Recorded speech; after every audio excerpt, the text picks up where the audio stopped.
for most of the second half? I know how much you like to have Isaiah out there, but was that just That's the only way you're going to? Yeah, the way Blossom game got going, we just didn't have a matchup for him. He needed someone that would be close enough to bother his shot, and he was terrific. So it forced us to go unconventional, and we've been in that spot before. And we weren't perfect. We had some mistakes, but I thought we kind of righted the ship with those 4 guards and figured out our ball screen defense and what we were going to do in the trap, and then ran some decent offense. We don't do that a lot, but it was important for us to be able to execute in that setting because, whether it was Nolte or Wilkins in that setting guarding Blossom game, it just wasn't happening today. You could see that, or tonight. So again, I think Malcolm did a solid job, but it's the team, and sometimes it was just rotations, and we had to fight hard to get it. So a lot of plays had to be made. Mike Barber, then Doug. Anthony Gill gave you a tremendous lift in the last 10 minutes. He had a tough bucket inside, a steal, and then that nice pass to Hall. What did you see from him in the last 10 minutes? Yeah, I thought he was good in the last 10 minutes. He battled. That's what he did. Again, we were far from perfect, but we battled, and that was the message. How many teams at this stage of the year with 2 games left and say you're still in the race, the regular season conference championship race? So it's worth contending for and fighting. And the emotion and the energy of the game Saturday was interesting. I said, that's your biggest opponent. I said, can you come in against a very tough team at home in a different environment and have the fight? And I thought we came out right. I mean, we were really right. And then there were some breakdowns that cost us. But Anthony, I thought, responded late in the game and had to do some things. And, he rolled his ankle a little bit at halftime, but he's fine. But it took 3 guys in double figures and 2 other guys with 9. So that balance was important. And again, we just went with Anthony with his mobility down the stretch. Doug, and then we're taking that. Talk about London's 3-pointer to 53-52 game. Blossom game, you just connected. The answer.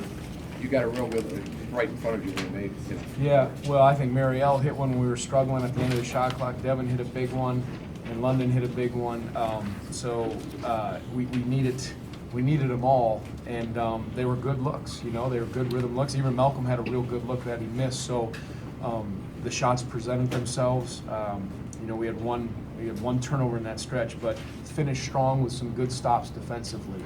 And I said you're going to have to make a stand defensively and win it with your defense, but you need it both, obviously. Take one over here to the right, and then David Teal.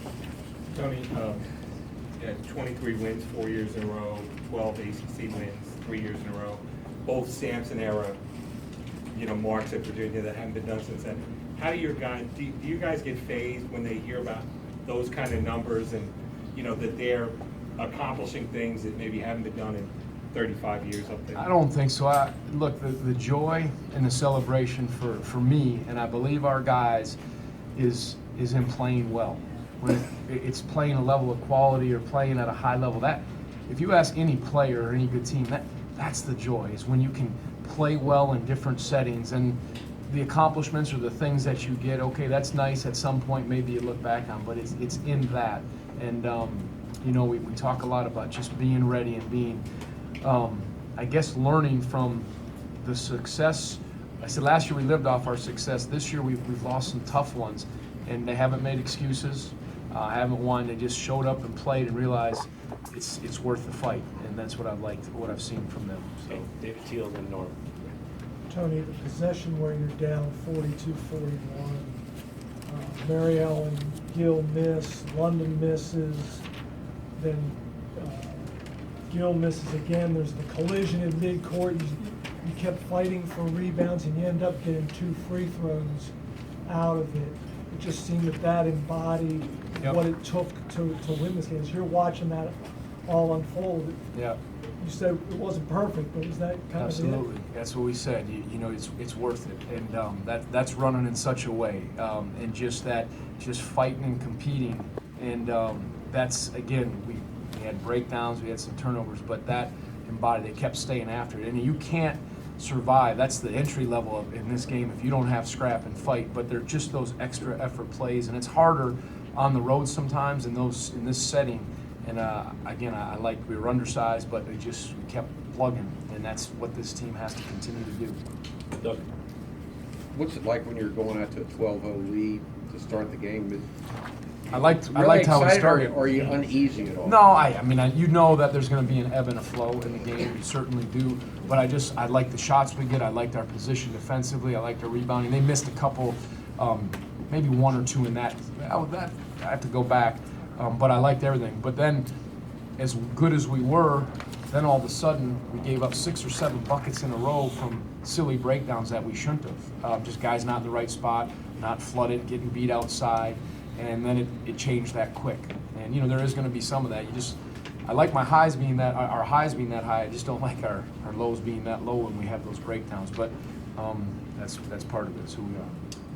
Time for 2 more, Jeff and then Mike. Devin has not always been able to put together good back-to-back performances. What does it mean? There you go, Doug. It's very WYFL. So- It's an interesting track. Well done. Yeah. Very good. You got a future. That's my future.